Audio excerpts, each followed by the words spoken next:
सभी मित्रों को नमो नमः। मित्रों, आज के इस वीडियो में हम कक्षा 10 की संस्कृत की पाठ्यपुस्तक सैमुषी के नवमः पाठः सूक्तयः का अध्ययन करेंगे। मित्रों, आइए सबसे पहले पाठ का परिचय प्राप्त कर लेते हैं। अयम पाठः मूलतः तमिल भाषाया तिरुक्कुरल नामक ग्रंथात् गृहीत अस्ति। यह जो पाठ है यह मूल रूप से तमिल भाषा का पाठ है और जो कि तिरुक्कुरल जो तमिल का एक ग्रंथ है उससे ये पाठ लिया गया है। अयम ग्रंथः तमिल भाषाया वेदः इति कथ्यते। यह जो ग्रंथ है यह तमिल भाषा का वेद कहलाता है। अस्य प्रणेता तिरुवल्लुवरः। इसके जो प्रणेता हैं वो तिरुवल्लुवर हैं। प्रथम शताब्दी अस्य कालः स्वीकृता अस्ति। प्रथम शताब्दी इसका काल माना गया है, स्वीकृत किया गया है। धर्मार्थ काम प्रतिपादको अयम ग्रंथ त्रिषु भागेषु विभक्तो अस्ति। धर्म अर्थ काम को प्रतिपादित करते हुए ये ग्रंथ 3 भागों में विभक्त किया गया है, 3 भागों में बांटा गया है। तिरु शब्दः श्रीवाचकः अस्ति। जो तिरु शब्द है वो श्रीवाचक है। अतः तिरुकुरल शब्दस्य अभिप्रायो भवति श्रेयायुक्त वाणी। अतः तिरुकुरल जो शब्द है इसका अभिप्राय है श्रेयायुक्त वाणी। अस्मिन् ग्रंथ मानवानां कृते जीवनोपयोगी सत्यम सरसबोधः गम्यपद्यै प्रतिपादितम् अस्ति। इस ग्रंथ में मानव जीवन के लिए उपयोगी सत्य सरसबोध जो है पद्य इसमें प्रतिपादित दिए गए हैं। तो ये मानव जीवन के लिए बहुत ही उपयोगी हैं। आइए हम इसके श्लोकों को देखते हैं। ये हमारे श्लोक हैं, एक एक करके हम सभी श्लोकों के अर्थ को जानेंगे। तो हमारे पास जो पहला श्लोक है उसके अर्थ को हम देखते हैं। पहला श्लोक हमारे पास है, पिता यच्छति पुत्राय बाल्ये विद्याधनं महत् पिता अस्य किं तपस्तेपे इत्युक्तिस्तकृतज्ञता। इसका अन्वय देख लेते हैं। पिता पुत्राय बाल्ये महत् विद्याधनं यच्छति, पिता अस्य किं तपा तेते इति उक्ति तत् कृतज्ञता। पिता पुत्र के लिए, पिता पुत्र को, इसका हिंदी में अर्थ देख लेते हैं। पिता पुत्र को बाल्यावस्था में ही एक बहुत बड़ा विद्यारूपी धन देता है। मतलब पिता बाल्यावस्था में जब बच्चे को पढ़ाता है, अच्छी शिक्षा दीक्षा दिलाता है, तो वो क्या है, एक बहुत बड़ा विद्यारूपी धन अपने बच्चे को देता है।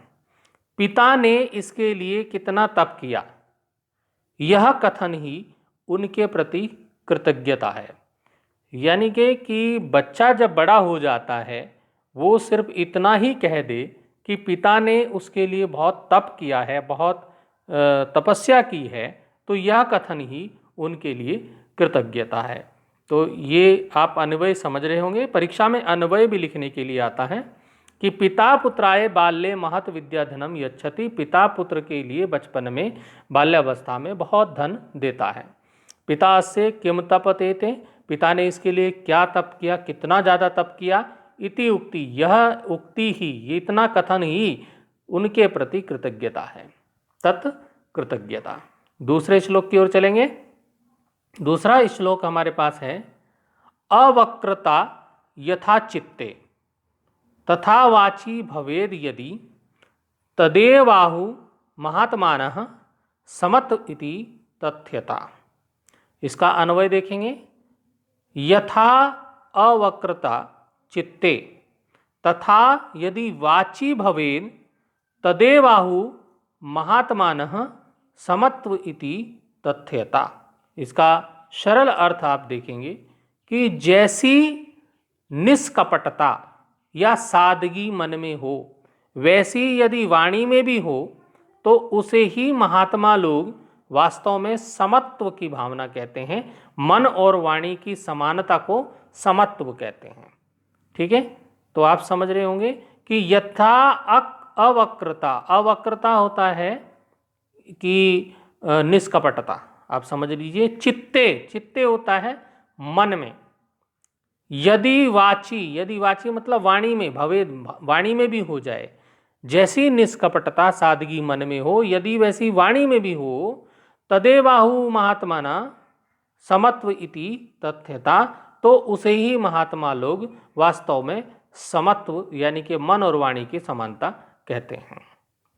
अगला श्लोक हमारे पास तीसरा श्लोक है कि त्यक्त्वा धर्म प्रदाम, त्यक्त्वा धर्म प्रदाम वाचम परुषाम यो अभ्युदरेत परित्यज्य फलम पक्वम भुंकते अपक्वम विमूढ़धि। इसका अन्वय है यह धर्म प्रदाम वाचम त्यक्त्वा परुषाम अभ्युदीर्येत विमूढ़धि पक्वम फलम परित्यज्य अपक्वम फलम भुंकते। इसका अर्थ क्या हुआ? या धर्म प्रदान वाचम त्यक्त्वा, जो धर्म प्रदान करने वाली वाणी को त्याग दे, जो धर्मशील वाणी को त्याग कर परुषाम, परुषाम होता है कठोर वाणी, कठोर, कठोर वाणी बोलता है, वह बेवकूफ, उसको बेवकूफ कहा है कि जो धर्मशील वाणी को त्याग कर कठोर वाणी को बोलता है उसे क्या बोला गया है? बेवकूफ। तो बेवकूफ के लिए यहां पर एक शब्द आया है विमूढ़धि या मूर्ख। वो जो है मूर्ख होता है, और वो ऐसा कैसा मूर्ख होता है? जो पके हुए फल को छोड़कर कच्चे फल को खाता है। जो पके हुए फल को, यानी कि इसके सामने पका हुआ फल है लेकिन वो कच्चे खा रहा है, तो वो मूर्ख है। तो यह धर्म प्रदान वाचम त्युक्ता, जो धर्म प्रदान करने वाली या धर्मशील वाणी को त्याग दे, परुषाम और कठोर वाणी अभिद्रेत, जो बोलता है, जो कठोर वाणी बोलता है, वो मूर्ख, वो उस जैसा मूर्ख पक्वम फलम परित्यज्य, यानी कि पके हुए फल को छोड़ देता है, अपक्वम फलम भुंकते, और कच्चे फलों को खाता है, बिना पके हुए फलों को खाता है। ये समझ लीजिए आप। अगला श्लोक हमारे सामने है विद्वांस एव लोके अस्मिन् चक्षुष्मन्तः परिकीर्तिताः अन्येषां वदने ये तु ते चक्षुर्नामनि मते। इसका अन्वय हो जाता है कि अस्मिन् लोके विद्वांसः एव चक्षुष्मन्तः परिकीर्तिताः अन्येषां वदने ये तु ते चक्षुर्नामनि मते।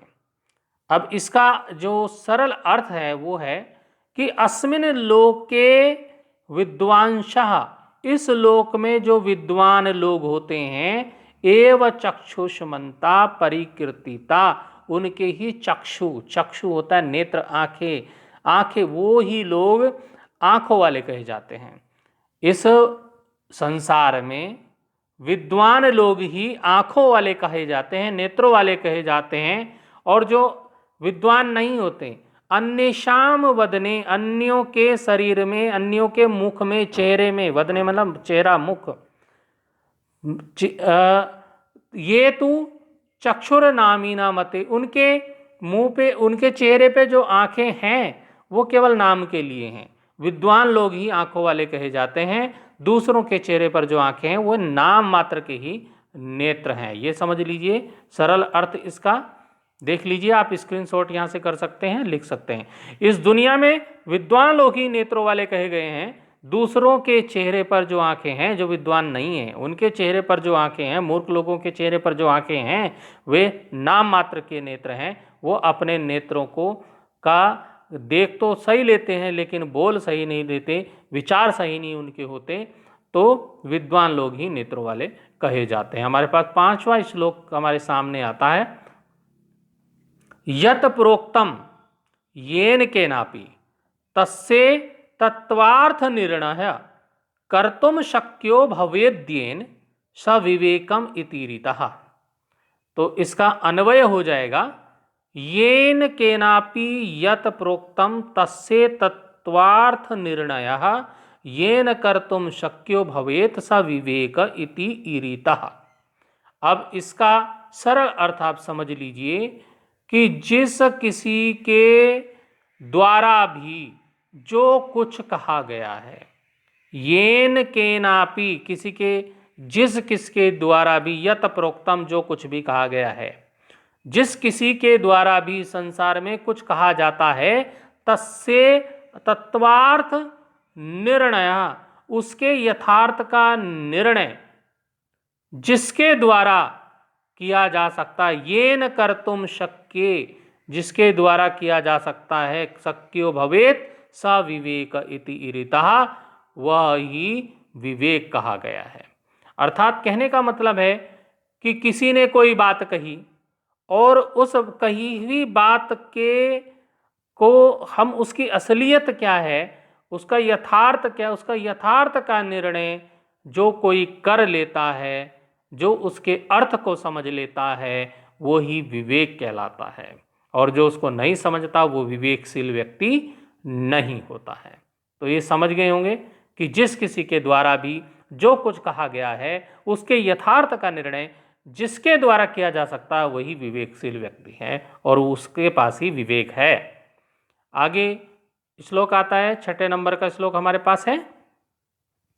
वाक्पटु धैर्यवान मंत्री सभायाम अपि कातरः अकातरः स केनापि प्रकारेण परेण परिभूयते।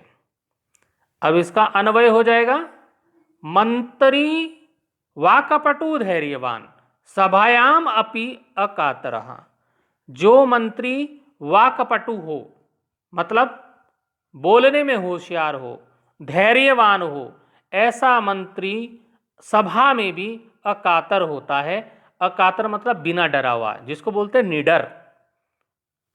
सा परे केनापि प्रकारेण न परिभूयते। जो मंत्री बोलने में होशियार, धैर्यवान और सभा में भी निडर होकर सलाह देने वाला होता है, वह शत्रुओं के द्वारा भी किसी प्रकार से शिकस्त नहीं होता, पराजित नहीं होता, हार नहीं सकता। तो आप समझ गए होंगे इसका अर्थ कि मंत्री वाक्पटु धैर्यवान सभायाम अपि अकातरः। जो मंत्री बोलने में होशियार हो, धैर्यवान हो, सभा में अपनी बात को सही तरह से रख सके, सभा में सही सलाह दे सके, निडर रह सके, स परे केनापि प्रकारेण, वो दुश्मनों के द्वारा भी किसी प्रकार से न परिभूयते, नहीं हार सकता, शिकस्त नहीं हो सकता। शत्रुओं के द्वारा भी वो नहीं, शत्रु भी उसको हरा नहीं सकते। यह तो जिस राजा का मंत्री सही सलाह देने वाला होगा, निडर होगा, ये समझ लीजिए, जिस राजा का मंत्री निडर होगा, साहस से अपनी बात को सही तरीके से बोलने वाला होगा, अपनी बात को सही बात को बोलने वाला होगा, तो उस राजा को कोई शत्रु भी नहीं हरा सकता। अगला श्लोक ये आता है हमारे सामने, यह इच्छित आत्मनः श्रेयः प्रभुतानि सुखानि च न कुर्याद अहितम कर्म स परेभ्ये कदापि च। अन्वय हो जाएगा इसका, अन्वय से ही सही अर्थ निकलता है मित्रों, तो अन्वय जरूर समझिए। यह आत्मनः श्रेयः प्रभुतानि सुखानि च इच्छति स परेभ्य अहितम कर्म कदापि न कुर्याद च। अब इसका मतलब क्या है? यह मैंने जो व्यक्ति, आत्मना मैंने खुद का, स्वयं का, श्रेय होता है कल्याण, प्रभुतानि सुखानि च, और सुखों की कामना करता है, बहुत सारे सुखों की कामना करता है। जो व्यक्ति आत्मनः श्रेयः प्रभुतानि सुखानि च इच्छति, जो व्यक्ति खुद का, स्वयं का कल्याण और बहुत सुखों की कामना करता है, स परेभ्य अहितम, उसे दूसरों के लिए कभी अहितकारी कर्म कदापि न कुर्यात, वो उसे दूसरों के लिए कभी अहितकारी कार्य, बुरा कार्य नहीं करना चाहिए। जो व्यक्ति खुद का कल्याण और सुखों की कामना करता है, उसे दूसरों के लिए भी कभी अहितकारी कार्य, बुरा कार्य नहीं करना चाहिए। कबीरदास जी कहते हैं ना कि ऐसी वाणी बोलिए मन का आपा खोए, औरन को शीतल करे आपू शीतल होए। ऐसी वाणी बोलनी चाहिए जो दूसरों को भी शीतल कर दे और अपने आप भी शीतल हो। और ऐसे वचन बोलने चाहिए जो अपने को अच्छे लगें और दूसरे को भी अच्छे लगें। तो जो व्यक्ति खुद का कल्याण और सुखों की कामना करता, खुद अपने लिए कल्याण चाहता है, अपना भला चाहता है, अपने लिए सुख चाहता है, उसे दूसरों के लिए भी कभी बुरा कार्य नहीं करना चाहिए। अगला श्लोक हमारे पास आता है, 8वां श्लोक है, आचारः प्रथमो धर्मः इत्येतद् विदुषाम वचा। आचार ही प्रथम धर्म है, ऐसा विद्वान कहते हैं। तस्माद् रक्षेत, उसकी रक्षा करनी चाहिए, आचार की, सदाचार की। सदाचारम प्राणेभ्यो अपि विशेषता, चाहे प्राण भी चले जाएं तब भी हमें उसकी रक्षा करनी चाहिए, अपने आचरण की रक्षा करनी चाहिए। तो इसका अन्वय देख लीजिए। अन्वय है कि आचारः प्रथमो धर्मः इत्येतद् विदुषाम वचा तस्माद् प्राणेभ्यो अपि सदाचारः विशेषतः रक्षेत। तो इसका सरल अर्थ आप देखिए, बिल्कुल सरल अर्थ है कि सदाचार मानव का प्रथम धर्म है। मनुष्य का प्रथम धर्म है अच्छा आचरण करना, अच्छा व्यवहार करना। तो सदाचार मानव का प्रथम धर्म है, ऐसा विद्वानों का वचन है, ये विद्वान कहते हैं। अतः सदाचार की रक्षा प्राणों से भी बढ़कर करनी चाहिए। हमें सबके साथ अच्छा व्यवहार, अच्छा आचरण करना चाहिए। तो मित्रों, ये हमारे जो 8 श्लोक थे इस पाठ के, जो सुक्तय पाठ के, तो इन 8 श्लोकों का हमने इस पाठ में यहाँ पर अभी अध्ययन किया। इसमें कुछ कठिन शब्द आए हैं, ये आपके पुस्तक में उनके शब्दार्थ मिल जाएंगे। जैसे कि शब्द होता है तेपे, तेपे का मतलब होता है तपस्याम अकरोत, उसने तपस्या की। तो ये शब्दार्थ आप वहाँ से देख सकते हैं। मैं यहाँ पर आपको उनको अर्थ बता देता हूँ। अवक्रता होता है न वक्रता, ऋजुता यानी कि सरलता। वाची, वाची होता है वाणी में, तथ्यता यथार्थ रूपेण वास्तव में। परुषाम होता है कठोरम, कठोर जिसको बोल सकते हैं आप। अभ्युदीर्येत होता है वदेत, मतलब बोलना चाहिए, बोलना चाहिए। विमूढ़धि होता है मूर्ख, बुद्धिहीन, अज्ञानी, नासमझ। और वाकपटु, वाकपटु होता है वाची संभाषणे पटु, यानी कि वार्तालाप में चतुर, बोलने में होशियार। चक्षुष्मंता होता है नेत्रवंत, नेत्रों से युक्त। वदने होता है मुखे, मुख पर, चेहरे पर। इरीता होता है कथिता, कहा गया है। और परिभूयते तिरस्क्रियते, अवमान्यते, अपमानित किया जाता है। अकातर एक शब्द आया है अकातर, अकातर का मतलब होता है वीर, साहसी, निर्भीक, निडर। और श्रेया होता है कल्याण, कल्याण करना, अपना कल्याण चाहना। और प्रभृतानि, प्रभृतानि अत्यधिकानि, अत्यधिक। और विदुषाम होता है विद्वद जना नाम, विद्वानों का। तो इस प्रकार से ये कुछ कठिन शब्द थे, उनके अर्थ हमने यहाँ पे देखे। और इस प्रकार हमने ये जो हमारा 9वां पाठ है सैमुषी पुस्तक कक्षा 10 का सुक्तयः, ये कुछ सालों से नया पाठ आया है, पहले ये पाठ नहीं था। तो इसका हमने यहाँ पे हिंदी अनुवाद का अध्ययन किया, आप भी इसका अध्ययन कीजिएगा। अगले वीडियो में हम इस पाठ के प्रश्न उत्तर लेकर उपस्थित होंगे। तब तक के लिए धन्यवाद।